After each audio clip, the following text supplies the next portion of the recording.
Welcome to Building the Athlete.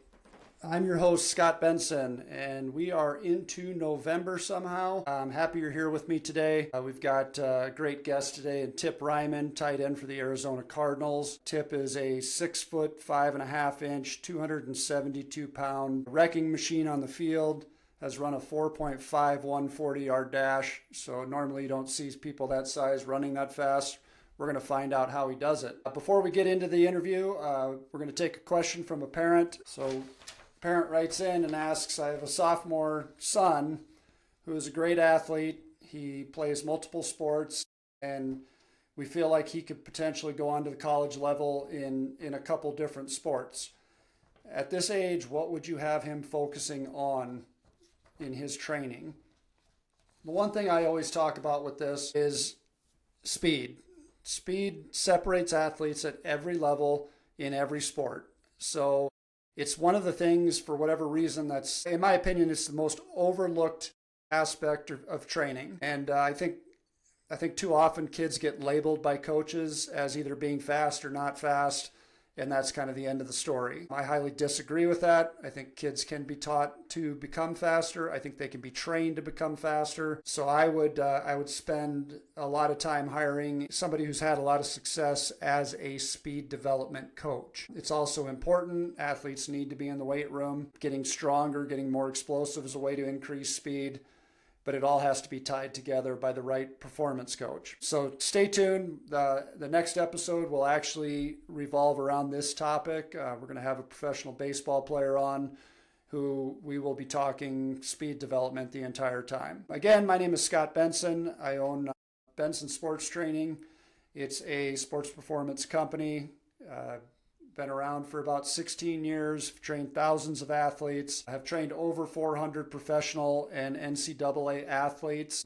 And again, our philosophy is training athletes to be faster, more explosive, stronger, and to move better. You can find me at bensonsportstraining.com or Benson Sports Training on Facebook and Instagram. Please visit, give a like, give a comment. Would love to hear from you. All right, so coming up, Tip Ryman, Arizona Cardinals. This is going to be a lot of fun talking to Tip, so settle in and let's have a good conversation. All right, welcome to the show, Tip Ryman of the Arizona Cardinals, a tight end, 6 foot 5.5, 272 pounds.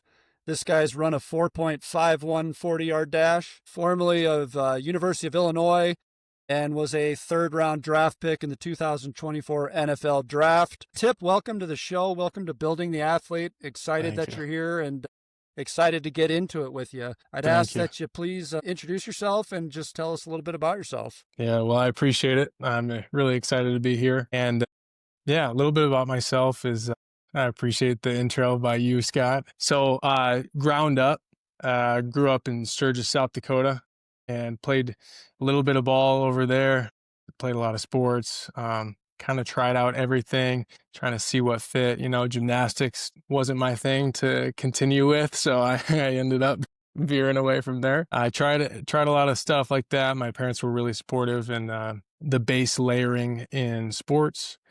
I figured out what strength and conditioning was pretty quickly.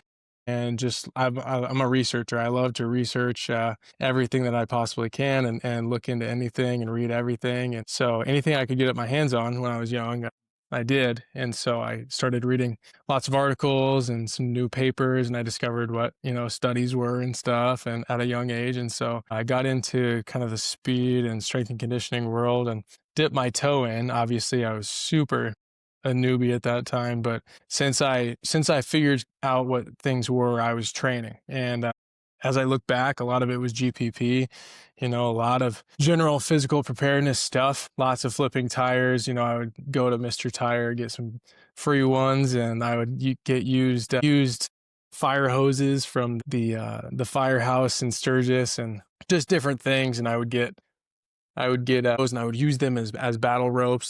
So I would just find different ways of training. And that was a really fun thing. It got me into strength and conditioning in this whole world. And slowly I learned about all the different things that I'm sure we'll get into today. So what type what ages are you talking about here? Oh yeah, good question. So I'm talking about first grade is when I started. You know, I would load a 4x4 up on my back and I would put pails on each side with sand in them and I would just lunge until I fell on my face. And so like stuff like that, the tires and everything. I just wanted to do hard things that I could tell. I didn't know the science behind everything, but I knew I was doing something hard that was going to make me better and tougher than other people. So that's kind of where things began. Then I started playing sport more competitively, a little bit less, you know, just like in the fluff, trying to figure stuff out, and a little bit more like we're working on this in the off season a little bit, and I've got an idea of where I'm going. And so that was more middle school. That was where I'm putting in a little bit more effort into certain things as I'm refining what I think I'll be good at. And to give little details as we go, grew up in Sturgis, started my journey there, and then transferred over to St. Thomas More. That was in 8th grade when I met you and started getting to train with you. And so that really kicked me off, which was a really important thing. And then I was with you for 3.5 years and then did a year and a half over in Sioux Falls. And at that time, my sports had dwindled from everything when I was little to maybe a couple of things to when I met you. It was basketball, track, football. And then as we had our time together, it kind of got more refined, track and football, and then really just a little bit of track maybe, and powerlifting in the off season. But that gets into what we're talking about today. Mainly football. Football was the focus. Track was like, I basically did the practices, you know, to be able to continue with that speed and get different stimulus. But that all fell into that strength and conditioning world for me, and the whole emphasis was on football being really refined there for me, and the whole off season was dedicated to training. So a little bit about my upbringing there. From there, I walked on at University of Illinois. I had a scholarship offer from South Dakota and South Dakota State. Some stuff was going on in recruiting. It's kind of odd, but I had a walk-on opportunity, and so I said, you know I can make it to the top level, and how can I not be denied, you know, at that top level? Well, if I'm a great tight end in the Big Ten over an FCS school, I know I can't be denied. You know, that there's no arguing against that case if I'm a really good tight end in the Big Ten. And so that's what I did. Earned a scholarship in a year, started starting some games in my sophomore year, started every game from junior year on. I did 4 seasons, graduated with a kinesiology degree in 3.5 years. And then I got, like you said, drafted in the 3rd round, and you know, been here for about 2 years now in Arizona. So I'm really grateful. But that's a little bit about my story. I appreciate the intro. Yeah.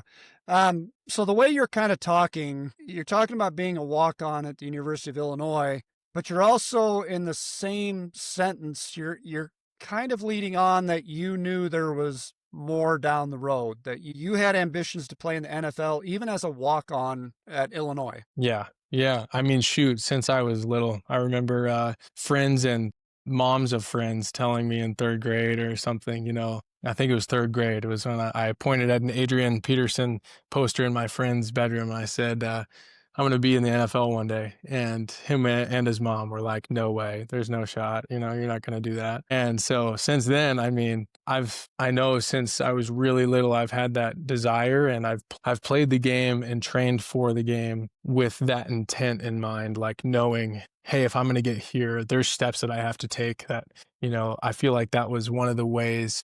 There's a lot of ways that pushed me, but that was one of the ways that was a convicting thing. Like, I know there's other dudes working out there that are on the same path, and I'm gonna work harder to get to that same location. And, you know, kind of just having that step-by-step mindset of, I'm gonna push to the side things that hinder me so I can run full speed at the goal ahead. So yeah, from a young age, that was something that was able to kind of transform the way that I trained and thought. And the thinking is where everything comes from, right? It's all in the mind. Your body's just going to do what your mind allows it to do, and pushing those lines in the sand, if you will, stretching yourself beyond what you possibly think you can do, especially with the help of coaches that can bring it out of you, like you did for me. I mean, that's everything, because that sets your trajectory for something much higher than just in the moment things. That's awesome. Uh, I'm going to make a comment, and then we're gonna take a step back real quick. And something that you just said right there, I said this in the intro. I don't think I've ever met an athlete who has done all of the right things for a consistent period of time. I mean, throughout your career, you've always done the right things. And I think you're a testament to what can actually be accomplished. So I always talk about your genetic ceiling. And I don't think most athletes, I think most athletes go through their career and they maybe get to about 70%.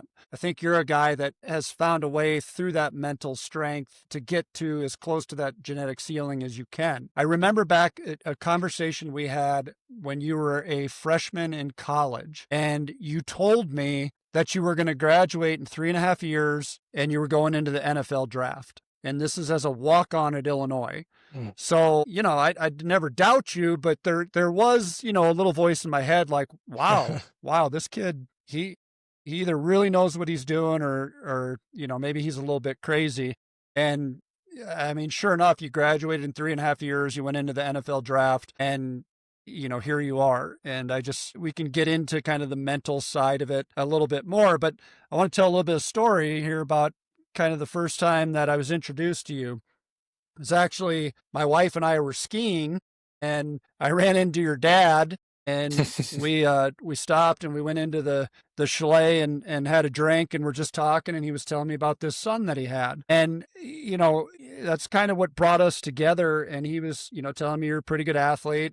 And I've worked with some dudes along the way. Yes, you have. And I'm not saying this in any type of derogatory way, but when you came into the gym as a 13-year-old, I think you were a tall, skinny kid with big feet that was a little bit clumsy.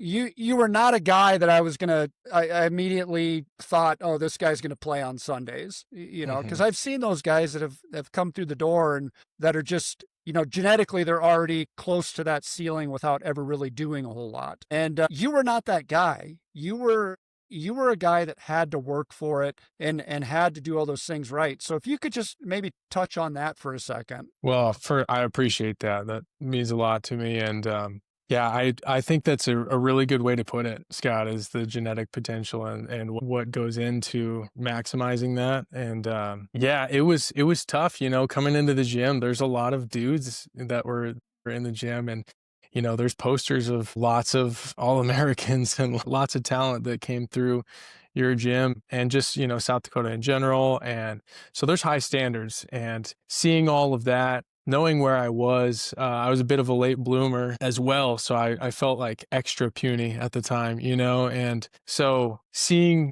where I was, I felt like there was just, I had this drive, I had this dream, I had this conviction that this is gonna happen. I had no roadmap of how exactly it was going to happen, but I just felt the conviction of like, I need to train this way, I need to think this way, I need to have this mentality in order to make this happen, because it's just going to happen. It's written, and so I felt like it was already written, and that I was walking in the footsteps that I didn't know where they were leading or where the next one was, but I was just trying to be obedient to what I felt like was the very best next option, and the very best that I could draw from myself in every one of those moments. And so, like, having this big picture view and this mentality of where I'm going, and understanding that I can't get there unless I look right here and I give my very best in this one moment. And so I felt like my mentality has always been that. And now obviously I've had micro evolutions and everything, and I've evolved over the years, but the mentality stays the same of, I'm going to lay a full brick every single day, and I'm building a mansion every single day. I'm building a mansion. I'm laying a full brick every single day, and I'm not skipping out on any corners. I'm not laying a brick with a chip in it. I'm not skipping out on grout. I'm doing all of the things the right way, and I want to attack it that way. And so when I look back, like you're saying, and I look back and I see the scrawny and clumsy me, that I wanted so bad to be strong. I wanted so bad to be fast, all these things. but I wasn't quite there yet. But I do see every single day my best was on display, and that being my best effort, because obviously there's ebbs and flows with performance, but my best effort was gonna be on display. And I take that with me continually today, because obviously I can't stop. I can't stop growing now, and there's always someone coming to take my job now. But through that growing process, through the realization of what can I do with my genetics, how high can I go with this, knowing there's an end goal, but focusing on the now and maximizing every single moment, laying that full brick, that foundation, that building to that mansion, I was really focused on those moments and being the best version of myself in every single one of those little moments. And I still am obsessed with that today. And that looks like a lot of different things in different facets of life, spiritually, physically, relationally, anything like that. But it's all about the very best effort that I can possibly put in that day, that moment. And then I like to say stack days, a lot of people say that, and I really believe that. You just you stack and you keep stacking, and you just see how high you can go. And for me, everyone's story is different, and this isn't a recipe to get to the NFL for everybody or a professional of whatever sport you play in, but this is a recipe to maximize yourself. And I see that as more valuable, because if everyone has the same dream, then it's no longer cool, it's no longer theirs. It's just the one dream. So in everybody's dream, anybody listening to this, everyone is called to something different. Now, how can I maximize my very best effort in every single moment, and just stack it and lead me to whatever I'm being called to and whatever I'm pursuing? And so I hope that answers your question. That was my approach. Yeah, you said something very profound there. Excuse me. Sports has a lot of great life lessons. And what you were saying about how, what you're saying and stacking those bricks and getting better, that's not necessarily a formula to become an NFL football player. Right. It's a formula to become a successful human being. And that's one of my big philosophies is, it's awesome to be able to work with people like yourself and other professional athletes, but that's such a rare thing. What I'm concerned about is setting people up to be successful in life. And sports is going to be done. It's a fraction of our time. And we have a lot of life after that. And the lessons we learn from sports can really carry us through careers, marriages, all of those things, parenting. So I really liked what you said there. Kind of can go different ways on this. Like I said, when you walked into my gym, you weren't a guy that I said, absolutely going to be playing on Sundays physically. But the way that you're describing how you approach everything mentally it's spot on to the majority of the high-end athletes that I've ever worked with share that just mental approach to everything, not cutting corners, doing the right things consistently. From what you've said today, you were kind of just wired that way. You were kind of born that way. That's not everybody. And so my goal with this show is to educate parents, coaches, athletes on how they can get better. So from a guy that's wired to be successful, and you're going to be successful no matter what you do because it's just who you are. I see a lot of kids these days, and I just had this conversation with somebody the other day that, they're on the JV team, and the person that plays their position on the varsity team is only a junior. So rather than getting in the gym and doing the right things and earning that spot, they just give up. They just quit. So number one, did you ever feel that? Did you ever come to points in your career as a middle schooler, as a young high schooler, where you wanted to give up and you wanted to quit? And if so, can you give us some examples of that? And number two, what would you say to one of these kids that wants to quit because that starting position's not readily available? First point, yes, very much yes. There's been a lot of things that I've wanted to quit in life and in sport. And one of the biggest kickers for me was just that my dad preached like Rymans don't quit. Like we just don't. We run through and we don't quit until it's over and the fire's out. You know what I mean? So that was instilled in me from a young age. So any parents listening, you got to be tough. You got to be a good role model, and especially the dads. You got to model that, because my dad my dad's a fighter in whatever he does. I got to see that. That's a huge, huge deal.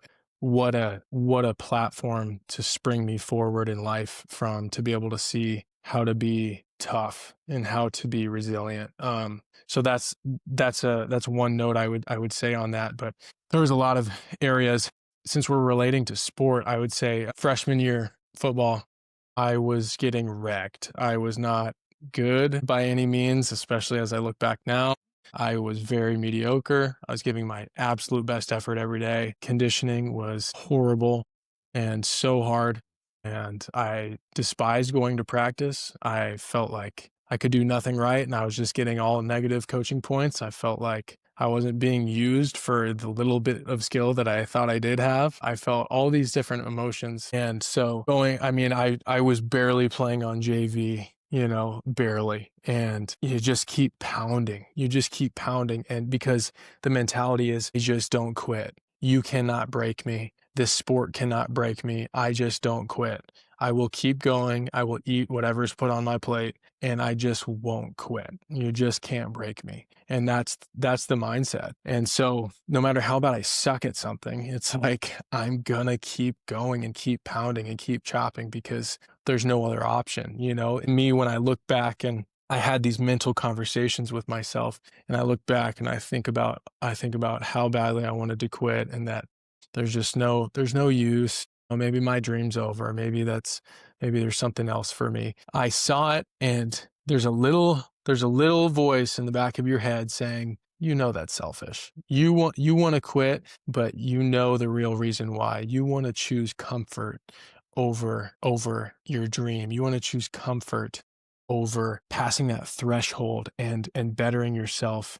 And it's the comfort crisis. It's the war against mediocrity. And that's what we're faced with every day. And so everyone has an ultimate goal. If that ultimate goal is to be comfortable, they will see everything that happens to them or things that happen in life through that filter, through that lens of, if something happens where I'm on JV, maybe I want to be starting, or I think I should be starting, or maybe I have all the talent in the world to be starting, but I would have to step out of my comfort zone to get there. If your goal is to be comfortable, if your goal is to be safe, then you're going to use anything that comes your way to achieve your ultimate goal. So if it's to be comfortable, you're going to settle.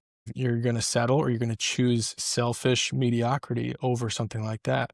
Now, if your goal is to be the best version of yourself in whatever it is, maybe you're going to be an accountant someday, but if you're on the JV football squad, you're there for a reason. And what's your mentality? It's to be the best version of what? Best version of yourself. And so you're going to view things as, that is an opportunity for me to run through that brick wall and not stop until it's knocked over. And you're going to view it as an opportunity to get better, to be tougher, to be more fire resistant. And so I say everyone has an ultimate goal, and I would implore everyone listening to dig deep and to find what that ultimate goal is.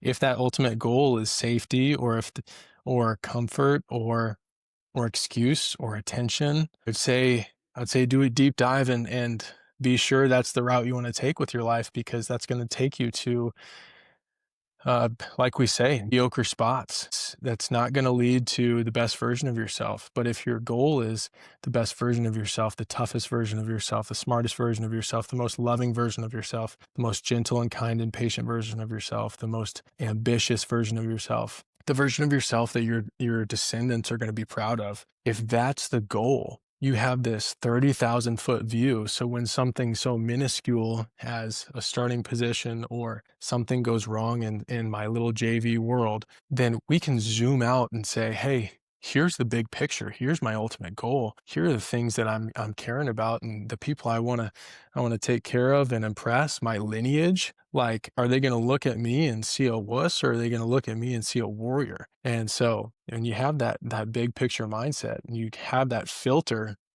the day-to-day operations that happen, they're filtered through a completely different lens. So I'd say that's the number one thing, that mindset, that tough, smart, dependable, intentional, consistent mindset, that came into play, and that kept me from quitting. And that kept me from choosing selfish comfort over my ultimate best. And so I'd say that, and it's always better when you don't quit and you just keep rocking, you keep pounding. It's always better. Perseverance produces character, and that's biblical. That's secular. That's everything. That is a truth. And Okay, so welcome back to the show. We've got Tip Ryman here of the Arizona Cardinals, having some great conversation here about mindset. And one more question related to that in the last segment that you spoke, Tip. I think what you're really referring to is that your wants and your goals, they have to be based on intrinsic value. And this is something that I deal with a lot, and I'd like to get your opinion on it. I see a lot of athletes that come to me, they want to be great, but when I start to ask them about what their goals are and what they're really trying to get out of this, it becomes very evident very quickly that maybe it's not their goal, that maybe it's the goal of a parent. And, just your experience around sports, and obviously probably the higher level you get to, there's less of that. But think back to like even middle school, high school days. I always get a kick out of, we're summertime training and I'm dealing with baseball players, and I'll ask these kids, hey, when's your next game? And, the answer I get is, I don't know. I got to check with my mom. Are you kidding me? Like, when I played Little League Baseball, I had every game wrote down on the schedule. I knew who was probably going to pitch against us. That was my life. That was everything at that point. And so to hear kids say, well, I got to check with my mom, that tells me that maybe this isn't their goal. And so I'd just like to get your take on that. That's sad how common that is, Scott. That's not the way it should be. Intrinsic value in an intrinsic drive, the goals have to be, like you're saying, the goals have to be yours. They have to mean something to you. They have to be something where if there's certain circumstances that come and parameters that are thrown your way that are lesser than perfect, the intrinsic drive within you, that is unshaken. There has to be some goal set inside of you, about something inside of you that's not, it can't be affected by outside noise, outside just influences in general. It has to be something that's rooted in you, like you're saying. It can't be your mom's goal or your dad's goal, or it can't, like even I'll say the extrinsic goals, like I would love to be a 100-meter dash champion. That is an awesome goal. Now, everything is an F and a failure if that is not achieved. But right? But that's a result. It's not a goal. That's a result. That's the real goal is, and some of this is a little bit intangible, right? And you kind of know it when you see it, but the ultimate goal has to be, I'm going to every single day put my best foot forward. And what does that look like in your sport or for that individual? My goal is every single day I went into the weight room with intent, and I did it every single day. I did it consistently. Intentionality and consistency. Those are my two big words that I preach all the time. I love them. I live by them. And so for me, that's an intrinsic goal that I'm going to be as intentional as I can, and I'm going to be consistent in all of those intentionalities. I know what that's going to breed. That's going to breed what's supposed to, and I don't know exactly what that result's going to be, like you're saying, but it's going to breed something really good, and I know that because I'm doing something that's taken care of. It's a process-oriented goal. It's not a result-oriented goal. And if the result is especially, I want to please my dad. I want him to be proud of my athletic prowess or what have you, then we got to reshape our values, and maybe that parent, if he's listening and he can sense that that's coming from his son, or he's pushing that on his son or mother, therefore, I think that needs to be a wake-up call. If they're listening to this, they're, number one, your son or daughter isn't your everything. They're not your path to heaven. They're not your path to a successful life. And you're just driving them into a hole, putting all your value and your worth into their success or their failures. And so, number one, that's that. Number two, for the child or for the young adult, they have to have that intrinsic value where they're chasing after something that is kind of beyond what we think of as a result-oriented goal. It has to be something that's a process-oriented, purposeful, intentional thing that is near and dear to their heart, and it's personable to them. It's a goal that maybe you can't measure, but it is a goal that they will know it, and they can stay consistent with that when they achieve it or don't achieve it. Again, it's hard to explain, but that's that intrinsic stuff. It has to be something that's fully yours, fully convicted of, and you know that that's a process-oriented thing that's going to yield great results, but you have to be right here in this moment. Okay. That's kind of where I take that. I don't know. What do you think? No, I agree with you 100%. If it's not something that you truly care about deep down inside, and you're going to find that comfort that you were talking about at some point. It's just it's most people's human nature to pick comfort over discomfort. We always talk about getting comfortable being uncomfortable. That's not for everybody. So because it hurts. It does hurt. And I see it with athletes. They love to get in the gym and play basketball or go out to the football field and run routes. People don't like to come to me because it's not going to be fun, but that's where that growth happens. And so I congratulate you on that mindset and the fact that you always have pushed beyond what you thought you could do. I think we've covered the mental side there. We've solved all the problems in the world because we're smart, strong mentalities. Let's talk a little bit more about actual training. So, start by telling another little story. I was fortunate enough to come to the 2024 Combine and watch you. You quickly became a fan favorite. And if you haven't ever been to the NFL Combine, it's not really, especially Friday night, it's not really a fan-friendly event. Yeah. You kind of have different groups broken up throughout the stadium, and somebody will do something, you'll hear some cheers. Then another group will make some cheers for a certain person. I'll never forget, you guys were hitting the sled. And guys would hit the sled and kind of pick it up and drop it back down. And then you came up and you hit that sled and drove that thing about 15 yards. Everybody in that stadium cheered. And you quickly became a fan favorite, and I think they really latched on to the small town boy thing and played that up. So that was a good time seeing that. But your physicality as a tight end, I mean, number one, your size. Are you the biggest tight end in the NFL? No, there's a tight end on the Steelers. He's like an extra tackle. He's like 310 pounds. Is he really? Wow. Yeah. Okay. But you are one of the bigger tight ends in the NFL. And I'd say behind him, yeah. Yeah, and knowing what I know about you and how you play, you're physical, you love to be in the trenches, you love to seek out that D end or that linebacker and hit them as hard as you can. Number one, first question, and this, I guess, not moving on just yet to the training side, but I've talked to a lot of guys that, made it to the NFL in some capacity or the other. And kind of, a message I've gotten from a lot of them is you got to have that switch. Yeah. There's a lot of guys, and I've been around a lot of guys that they're athletic enough to play in the NFL. They didn't have that switch. Do you think that's a true statement? Yeah. Yeah. 100%. 100%.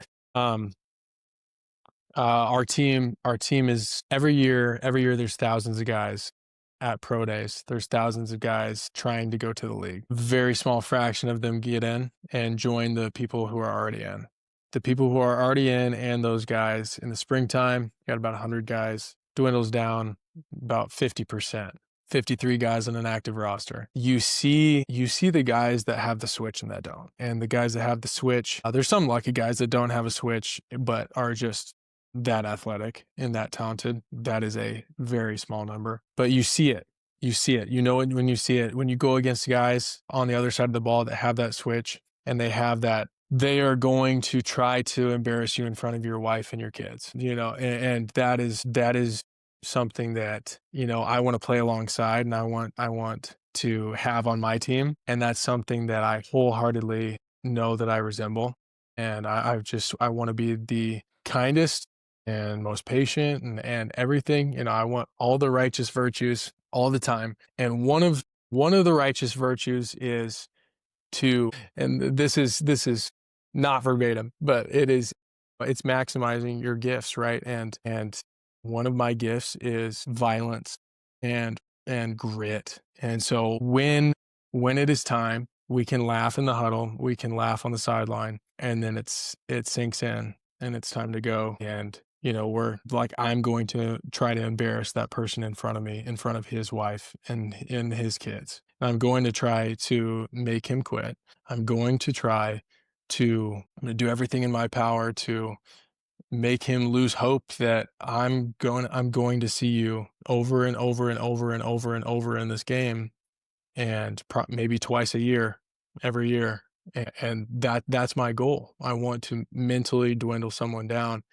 Uh, and I want them to know that when, you know, when 87 is coming, there's no hesitation. He's not going to pitter patter his feet. He's going to keep running right through your face. And that's that switch that you're talking about. That's, you know, you get other guys that are just like that and that'll meet you like that, and they'll meet you in the hole. And it's like, it makes me smile because it's so fun, you know, like when you know that you've got that and they've got that, and you just met and you did something that you only get to do with a certain type of person a few times in your life, and you just both do it at 100 miles an hour. There's nothing better than that. And so, to answer your question, that's real. And that is definitely one of the defining factors of it is dog eat dog. It is my paycheck over your paycheck. It is my family having food over yours, because I can overcome you in that way. And so it's 100% that. Yeah, you hit the nail on the head. Awesome. Okay, so let's switch gears here a little bit. Let's talk some training. So I'm going back to the NFL Combine. We kind of got off there a little bit. One of the biggest tight ends in the NFL, one of the, you know, like you said, grittiest, nastiest, gonna hit somebody, and you love that part of it. But what people don't understand, and at the NFL Combine, you ran a 4.64 40-yard dash. You were disappointed. I knew you were disappointed. Everybody else was talking about how fast that was for somebody your size. And the other thing that I also knew is that you had run a 4.51 40-yard dash the week before that preparing. Okay, that doesn't make sense. Somebody your size running that fast. So that doesn't just happen. That is something that has to be trained and through lots and lots of repetition learned. And I deal with, you know, I think speed training is overlooked massively when we talk about athletic performance. And I don't know why that is, because it's the thing that separates athletes at every level of every sport. Yeah. So tell me a little bit about, how did you get to that point? How did you get to be that fast at that size? Well, I appreciate it. And to emphasize your point that all coaches at this level, everyone at this level, knows that speed kills. And if you're not fast, but you're super strong or something like that, it doesn't matter. Speed kills, and you're only going to encounter the fastest people in the world at this level or at the top levels of anywhere. So to be able to handle whatever body weight you are, you don't have to be the biggest at your position or anything. Whatever body weight you are, whatever position you are, it's like, you better be moving. Speed kills. That's just a fact. To answer your question though, I mean, foundationally was working with you. And before that, I had done, you know, I did general sprints, I did general training and all of that. But then when I came and I got a sophisticated training plan under direct care and supervision and coaching from you in the weight room, but also you being my track coach for a number of years, getting to have that in season. We did a lot of stuff in season, out of season, not just in track season though. Like, we trained like we were in track year round, because why wouldn't you want to be fast year round? A cheetah is not slow for a portion of the year. It's got to kill all the time. You got to be ready. It's kill or be killed. And so you don't take breaks from being fast. And so that training with you was really important. And that definitely laid the foundation, because, you know, you're you're getting so many more years of maxing out those anaerobic capacities and getting that fast twitch developed as much as I possibly could. The speed strength, the strength speed, everything, just the absolute strength too. Like, we worked it all at your gym, and that propelled me to understanding what the intent behind everything when I went to O'Gorman, when I went to Illinois, and when I went to combine training, and then when I'm here, like, that set me up to know there's a certain intent behind what we're doing. And if I'm not, again, intentional and consistent with that intentionality of my training, then I'm not going to dial in those workouts. I'm not going to up my type 2 fibers like I could, the little percentage that I could have gotten if I didn't have that intention. Everybody knows that when you're doing speed work in the weight room against, accommodating a resistance of some kind, if you don't have the intent behind it, it doesn't do anything. You have to, it's all about intention and your effort. And so having that background and having that drilled into our heads of what we're looking for and how we're going to do things, and doing it on a yearly and year in and year out basis, that was really important for me. And then as we went further into my career, Illinois was great training. And then after Illinois, I got to kind of come back to that speed first mindset, and really work on that. That kind of like unlocked what felt hidden, beforehand, which was really cool, because I always felt like I had that speed, but it almost felt like I got to refine it a little bit extra during those moments where you're really teaching speed at that point, because you have all of that, but you're unlocking it through the teaching of the technique and the teaching of all of the things that you were teaching us starting at a young age through track and through everything with technique and everything. But so that was really cool as far as unlocking it. And I felt like the culmination of everything with the intention of our training, ranging from speed training, actually running. I feel like not a lot of people just run now. There's all these silly modalities that people use. They don't just like lift heavy and fast and run fast. There's a million things that they use, but we did that, so foundationally that set me up for the rest to come. And then there's a genetic potential that's involved too, and so my genetic potential said, hey, he could be this fast. And so that was part of it. Maybe there's some people out there that they can't be a certain speed because their genetic potential is not that. But I will say that's probably one of the last limiting factors. And so people shouldn't use that as an excuse. They should use their training and their work ethic to achieve what goals they can. I think a lot of people like try to fall back on their genetics as an excuse nowadays, because there's just a lot of trendy, weird things where people try to blame their genetics for things. Right.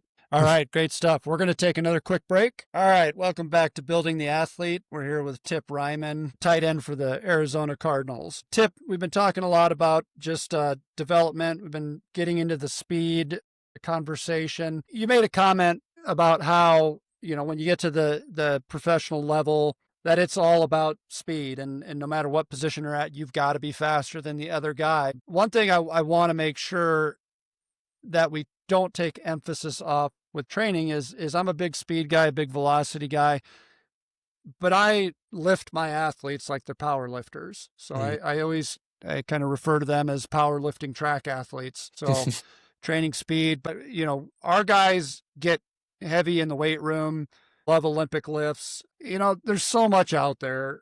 I saw Gronk talking the other day about how if he had to go do it all again, he wouldn't have lifted so hard because he lost a lot of mobility, and he was a real high-end baseball player, and that kind of went downhill once he started lifting heavy. Well, that just tells me he was lifting heavy the wrong way. Yeah. I'd like you to just touch on that subject, because I know, yes, speed is such an important thing, but that doesn't give you time off in the weight room or allow you to go easy in the weight room. It's still got to be high intensity, but it does change depending on in season, off season, where you're at. So Let's talk about that a little bit. Yeah, there's a lot of ways you can go with it, but I would say, like you said, there's a misnomer out there that, lifting hurts you or puts you in a bad position, or lifting makes you stiff, or what have you. If you lift in a terrible range of motion and you lift heavy with bad form in that terrible range of motion, you're probably going to get terrible range of motion results. Now, if you lift in a extremely awesome range of motion with great form, your tendons and ligaments and your joints and all of the bone density, like everything is going to thank you for it, and you're going to feel better for it.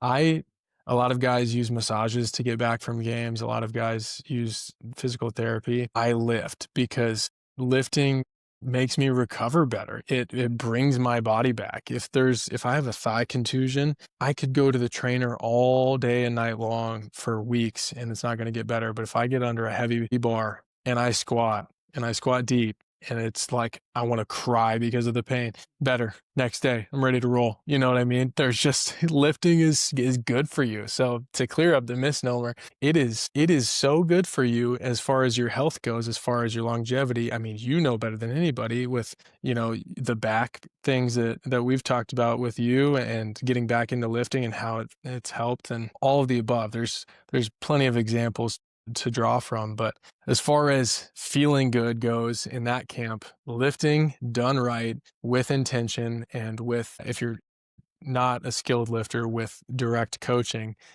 from someone who actually knows what they're doing, is a great thing.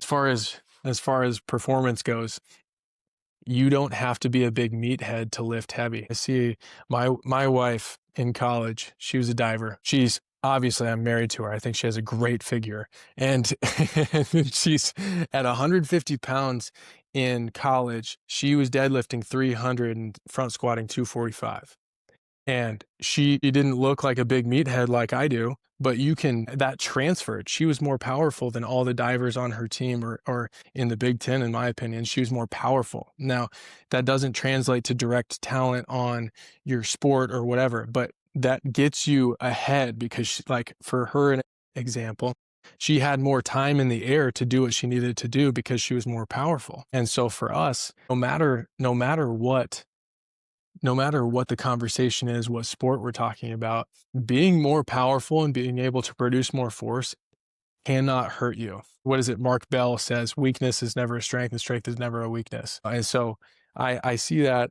I see that all the time. You see that at my level. You see that when I was back and I was in middle school and we were training together, high school, and we were training together. If you are strong and you are strong in the right ways, you are not going to be worse off for it. And being able to put force into the ground and force into another human being are some of the two most important things in sport that we can name, and so lifting heavy and being able to run fast are super, super important. And that's why you trained the heck out of them when you trained us, that's amazing.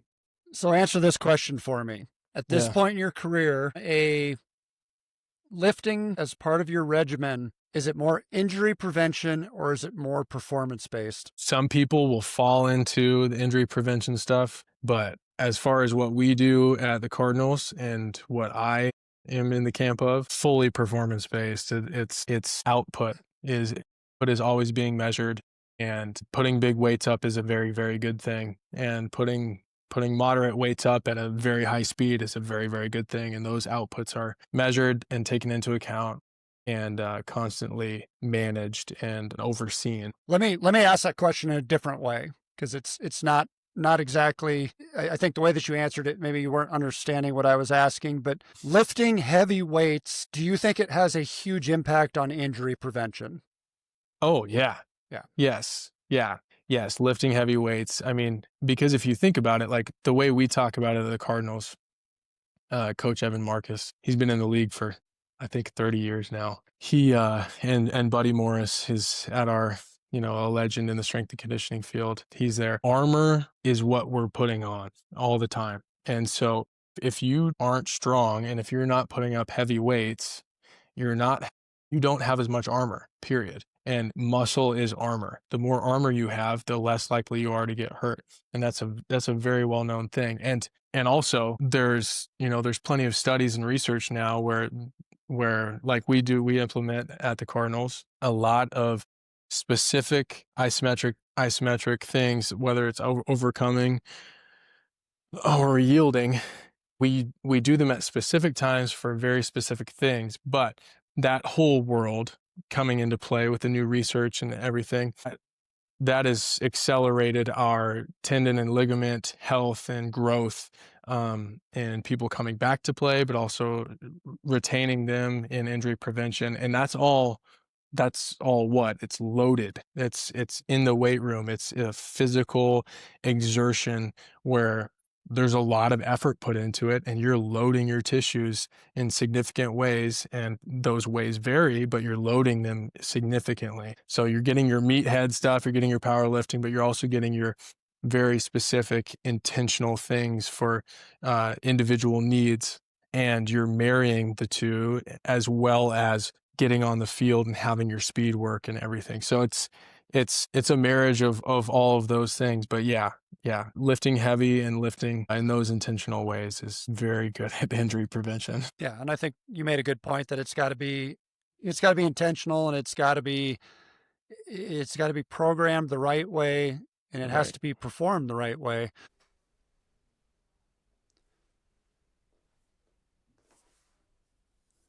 All right, awesome time today with Tip Ryman. Talked about a lot of different things in the strength and conditioning world, life as an NFL football player. We talked about nutrition. We talked about recovery. We talked about everything there is to talk about revolving around those topics. What a wonderful, mature young man. But I think that, in closing, the thing I'd like to talk about the most is just the mentality he brings to everything that he does. And I mentioned that in the introduction. He just does the right things all the time. And his analogy of laying a brick down every day sums it up so well. He does every little thing he can to make himself the best athlete, the best husband, the best father that he can possibly be. And really enjoyed the time today. Again, bensonsportstraining.com, Benson Sports Training on Instagram, Facebook. If you would like to reach out to me, talk more about our online coaching programs, would love to speak with anybody out there. We train everyone from professional athletes to 8-year-olds to the 70-year-old that's looking to keep their golf game steady. Everybody's an athlete to me that is trying to get better at something. So again, bensonsportstraining.com. Please give us a look, give us a follow, leave a comment. Would love to hear from you.